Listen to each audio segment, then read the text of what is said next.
बिस्मिल्लाहिर्रहमानिर्रहीम बिस्मिल्लाहिर्रहमानिर्रहीम। अज़ीज़ तलबा व तालिबात अस्सलाम वालेकुम। पिछली वीडियोज़ में हमने नज़म नंबर 3 ख़िताब जवानान इस्लाम जमात दाहम की नज़म है, जिसके पहले 4 अशार का जायज़ा लिया। अब हम 5वें शेर की तरफ चलते हैं।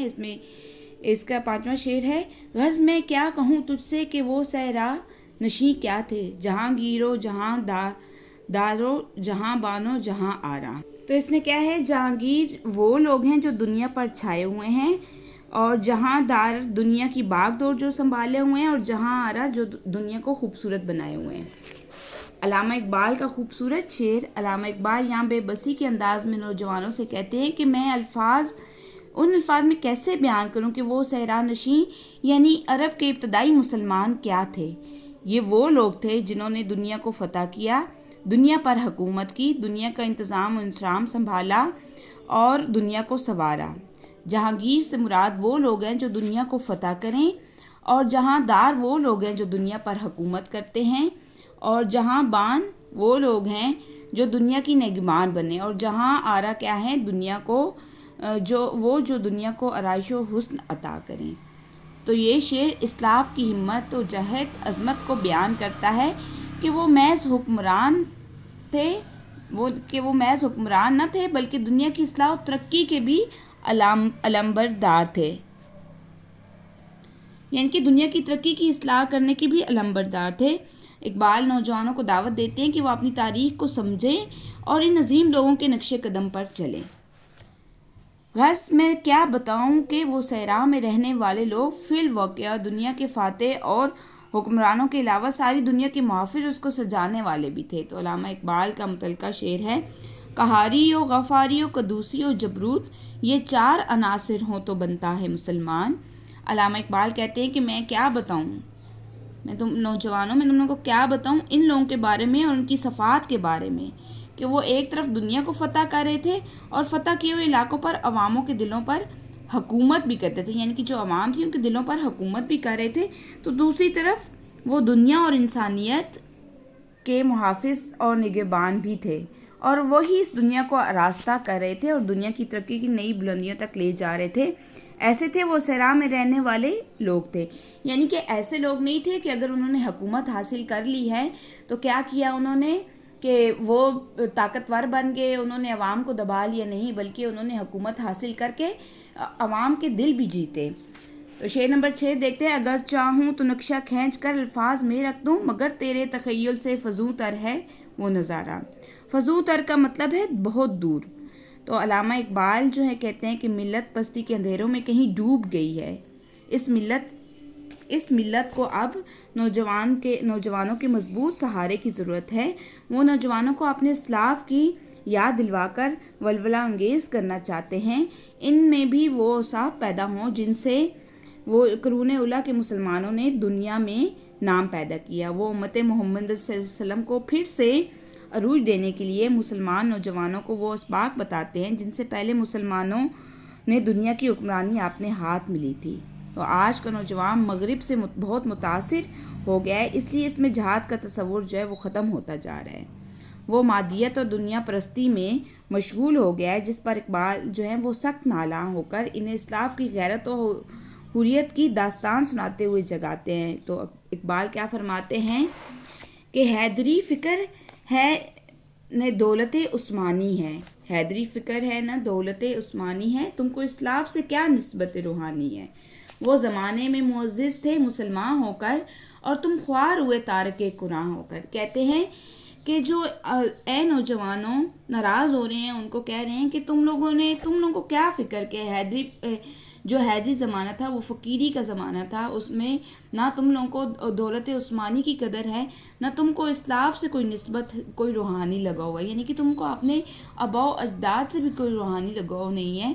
वो तो ज़माने में मुअज़्ज़िज़ थे मुसलमान होकर, यानी कि वो इतने मुअज़्ज़िज़ थे, मुसलमान थे, और तुम ख्वार हो तारके कुरान होकर, यानी कि तुम तो हाफ़िज़ कुरान होकर तुम फिर भी ख्वार हो रहे हो, यानी कि तुम्हारे दिलों में तो कुरान है लेकिन तुम्हारी ज़ुबानों में, तुम्हारे दिलों में मुनाफ़िक़त है, तुम क्या कामयाब होगे। यहाँ इकबाल कहते हैं कि अगर मैं चाहूँ तो माजी के मुसलमानों की शान और शौकत का पूरा नक्शा लफ्ज़ों में बयान कर दूँ, मगर वो नज़ारा, वो हकीकत इस कदर अजीम और शानदार है کہ تیرے محدود تخیل سے بھی آگے کی چیز ہے، یعنی کہ تمہارے سمجھنے کی بس کی بات نہیں ہے۔ میں چاہوں تو نقشہ کھینچ دوں لیکن تمہارے بس کی بات نہیں ہے، یعنی آج کے نوجوان کی سوچ اس قابل ہی نہیں رہی کہ وہ اس عظمت کو مکمل طور پر سمجھ سکے۔ اس شعر میں اقبال نوجوانوں کی ذہنی پستی اور کمزور تخیل پر افسوس کا اظہار کرتے ہیں اور انہیں یہ احساس دلاتے ہیں کہ تمہارے آباء کا جو ماضی الفاظ سے باہر ہے، وہ کردار، وہ عزت اور دنیا میں اثر انگیزی آج تمہارے تصور سے بھی بالاتر ہو چکی ہے۔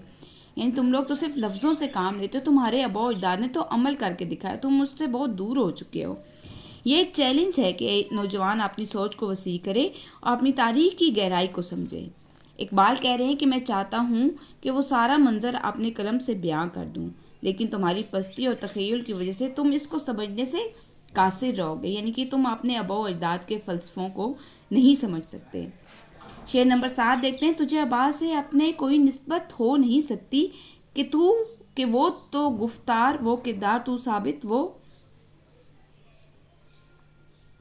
کہ تو گفتار وہ کردار تو ثابت وہ سیارہ، یعنی کہ تمہیں اپنے آباء و اجداد سے محبت ہو ہی نہیں سکتی، تو باتوں سے، گفتگو سے تم تو صرف باتیں کرتے ہو، اور وہ تو کردار ہے، انہوں نے تو کر کے دکھایا۔ تو ثابت ہو سیارہ، یعنی کہ تو ثابت ہو وہ سیارہ، یعنی کہ انہوں نے جو کیا وہ انہوں نے ستاروں سیاروں کی طرح اپنا نام جو ہے وہ روشن کیا، لیکن تم نے ایسا کچھ بھی نہیں کیا۔ تو اقبال کہتے ہیں کہ آج کے مسلمانوں میں اسلام کی وہ لگن ہی نہیں ہے۔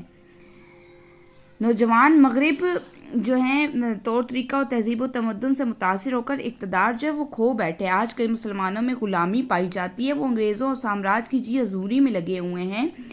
حالانکہ مسلمانوں کا یہ شیوا نہیں ہے کہ اسلام کے اوائل میں بھی مسلمانوں کو یہ خدشات لگے تھے کہ دنیا کی مضبوط ترین قوموں میں اسلام کیسے ابھرے گا۔ اس وقت مسلمانوں نے غیرت و حریت سے دنیا میں اپنا نام و مقام پیدا کیا، یعنی کہ مسلمانوں نے یہ نہیں کہا کہ ہم ڈر جائیں گے دوسری قوموں سے تو اسلام جو ہے وہ کیسے ابھرے گا، بلکہ انہوں نے غیرت کا حریت کا مظاہرہ کیا اور اپنا نام پیدا کیا۔ مسلمانوں نے اطاعت رسول اور راضی برضا اللہ ہو کر صبر و شکر میں زندگی گزاری، انہیں دنیا و آخرت کی کامیابیاں بھی ملی۔ مسلمانوں نے فکر و فاقہ بھی کیا، مگر انہوں نے کسی سے بھیک نہیں مانگی، جس وجہ سے اللہ تعالیٰ نے ان پر دنیا کے خزانے کھول دیے، مگر ان میں کوئی تبدیلی نہیں آئی۔ وہ پھر بھی سادگی پسند تھے، یعنی کہ اگر اللہ تعالیٰ نے ان کو دولت سے نوازا بھی تھا تو وہ پھر بھی سادگی پسند تھے، عام لباس زیب تن کرتے تھے، تھوڑا کھاتے تھے، باقی سب اللہ کی راہ میں دے دیتے تھے۔ مگر آج کا نوجوان مسلمان دنیا کے مال و زر میں کھو گیا ہے، اس کے کردار و گفتار میں اسلاف کی ذرا بھی جھلک نظر جو ہے وہ نہیں آتی۔ مسلمان اب سستی کا شکار ہو گئے، جو کہ مسلمان امت کے لیے پستی اور زوال کا سبب بنا ہے۔ بقول اقبال، تم ہو آپس میں غضب ناک وہ آپس میں رحیم، تم خطا کار و خطا بین وہ خطا پوش و کریم، یعنی کہ تم تو آپس میں بھی ایک دوسرے سے لڑتے ہو اور ایک دوسروں کے وہ تو آپس میں بھی ایک دوسرے پر مہربان تھے، تم تو آپس میں بھی لڑ کر ایک دوسرے کی جو خطائیں ہیں ان پر پردہ نہیں ڈالتے ہو، پردہ پوشی نہیں کرتے ہو، وہ تو دوسروں کی غلطیاں، کوتاہیاں، گناہ سب بخش کے پردہ پوشی کرتے تھے۔ چاہتے سب کے ہو اوجے سریا پہ مقیم، پہلے ویسا کوئی پیدا تو کرے قلب سلیم، یعنی کہ سب چاہتے ہیں کہ ہم بلندی کا مقام حاصل کریں، لیکن پہلے اپنے قلب سلیم یعنی کہ دل کو تو مطمئن کریں، اپنے دل کو تو صاف کریں۔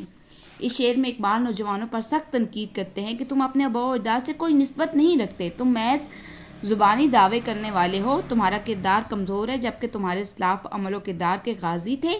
ثابت سے مراد یہی ثابت پختہ قدم، پختہ اور محکم مزاج ہے، جبکہ سیارہ یعنی آوارہ سیارہ جو ادھر ادھر بھٹکتا پھرتا ہے، یعنی کہ ثابت اور جو ہوتا ہے وہ اپنا دم جو ہے وہ پختہ رکھتا ہے، یعنی کہ ایک چیز پر ثابت قدم رہتا ہے، اور سیارہ آوارہ سیارہ جو ادھر ادھر بھٹکتا پھرتا ہے۔ اقبال آج کے نوجوان کو بتاتے ہیں کہ تمہارے آباء و اجداد میں استقلال، عزم اور مضبوطی تھی، جبکہ تمہارا حال